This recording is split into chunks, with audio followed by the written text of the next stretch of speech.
تخيل كده ان الوحش اللي انت طول عمرك فاكره ان هو ضحية لعنة مجهولة طلع في الحقيقة طرف في قصة حب مكسورة وغضب، مش بس من ساحرة لكن من حب اتحول لانتقام. والأغرب بقى من كده إن اللعنة دي ما كانتش مجرد ساحرة شريرة زي ما ديزني صورتها لينا، لكن بنت كانت بتحبه في يوم من الأيام واتكسرت جواها لما اتهانت واتكسرت كرامتها قدام العالم. بس القصة مش هنا بس، لأن ورا الكواليس كان في قوة تانية بتحرك كل حاجة في الخفة، بتلعب بمصير الأمير وبتزق الأحداث ناحية نهايته من غير ما حد يحس. من فترة طويلة جدا الساحرة اللي نعت الوحش في بداية فيلم ديزني الشهير الجميلة والوحش كانت دايما غامضة ومحدش عارف عنها تفاصيل كتير.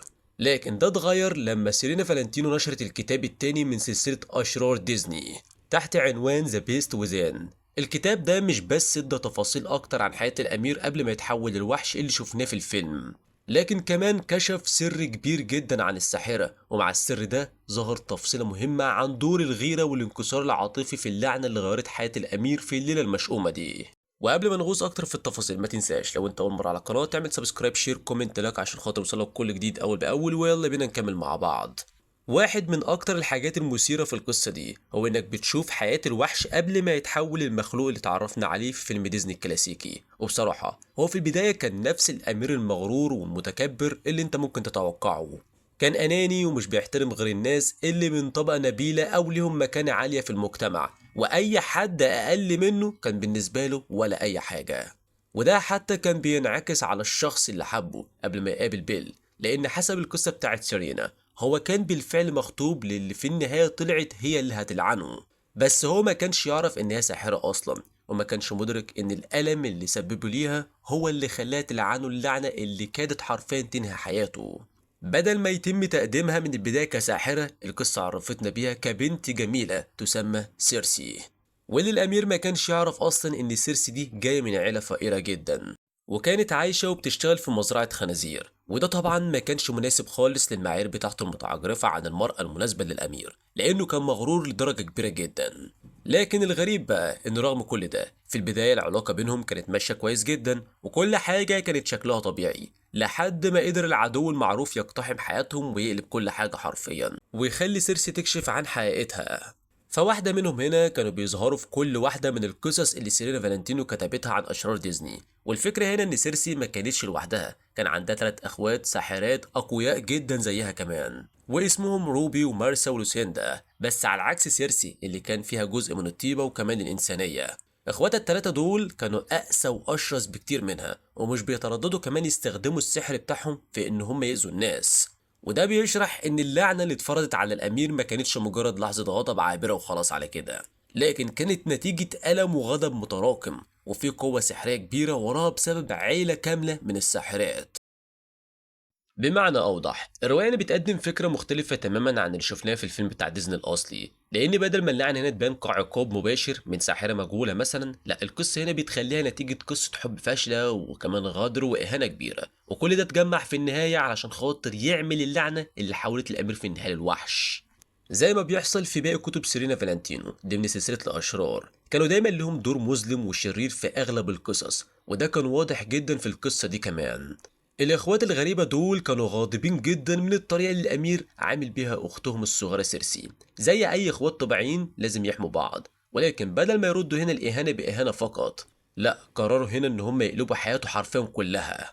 فبدل ما الموضوع يقف عند الإهانة أو الانتقام البسيط، هم هنا أقنعوا سيرسي في النهاية إن هي تدخل في الخطة وتخلي حياة الأمير شبه متدمرة حرفيا، وده كان بسبب الغيرة والألم اللي كانت حاساه جواها. حسب الرواية سيرسي وافقت فعلا تمشي معاهم في الخطة دي، ومن هنا بقى بدأت لعنة الوحش فعلا تشتغل. سيرينا فالنتينو هنا بتوضح في الكتاب إن وقت ما سيرسي والإخوات ال3 عملوا اللعنة دي، الموضوع ما كانش زي الفيلم بالظبط ولا حصل كمان بشكل فوري، بل بالعكس التحول هنا كان بطيء جدا. الأمير هنا ما كانش بيتحول مرة واحدة، لكن كان بيبدأ يتحول تدريجيا لو ما قدرش يلاقي الحب الحقيقي قبل ما يوصل لعيد ميلاده ال21.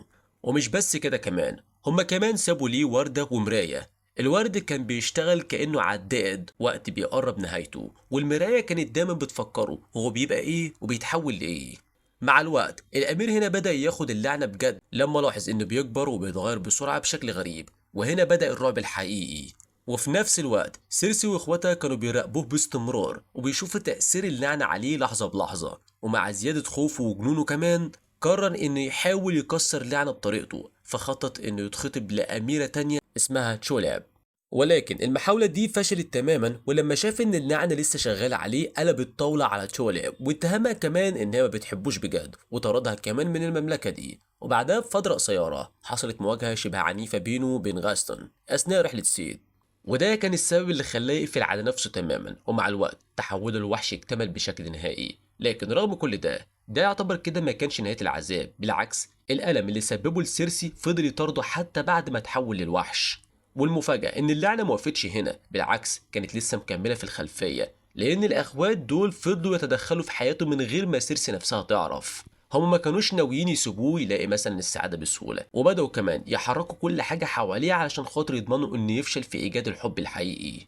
وهم كمان اللي كانوا السبب في إن الذئاب تهاجم بيل أول ما خرجت من أمان القلعة، وكأنهم كانوا بيحركوا كل حاجة من ورا الستار. مش بس كده، دول كمان كانوا السبب إن غاتسون يفكر يحط والد بيل موريس في مصحة عقلية، وكأنهم بيزقوا الأحداث كلها ناحية الظلام أكتر. لكن الحاجة بقى اللي كانت بتثبت قد إيه كرههم للأمير كان أوضح كمان في معركة غاستون والوحش فوق برج القلعة. خلال المعركة دي سيرينا فالنتينو بتوصف إن الأخوات هنا كانوا بيعملوا تعاويذ علشان يساعدوا غاستون يكسب، وبالفعل تأثير سحرهم خلى الوحش ينهزم ويموت في النهاية. والغريب بقى إن هم كانوا مبسوطين جدا بالموت بتاعه، وكانوا متوقعين إن أختهم سيرسي هتفرح زيهم، لأنها في نظرهم كان لازم تكره الأمير بسبب اللي عمله فيها وإهانته لها كمان.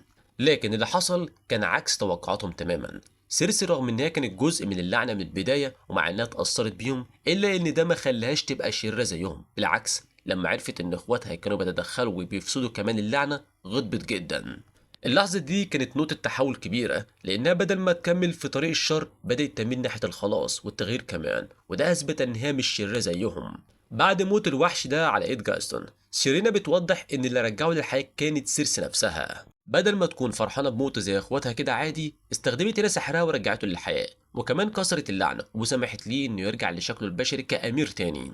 وده كان منطقي جدا، لأن في النهاية كان في حب حقيقي بينه وبين بيل، فحتى بدون هنا تدخل السحر النهاية كانت ممكن تبقى كده. ومع النهاية القصة بتكشف إن سيرسي خلاص ما بقتش عندها أي كره أو غيرة تجاه الأمير، وكانت بتتفرج عليه وهو بيرقص مع بيل في القلعة في نهاية سعيدة. رغم إن هي نفسها ما لقتش حبها، لكنها قدرت توصل للسلام الداخلي وتختار إن هي تبقى أفضل من إخواتها.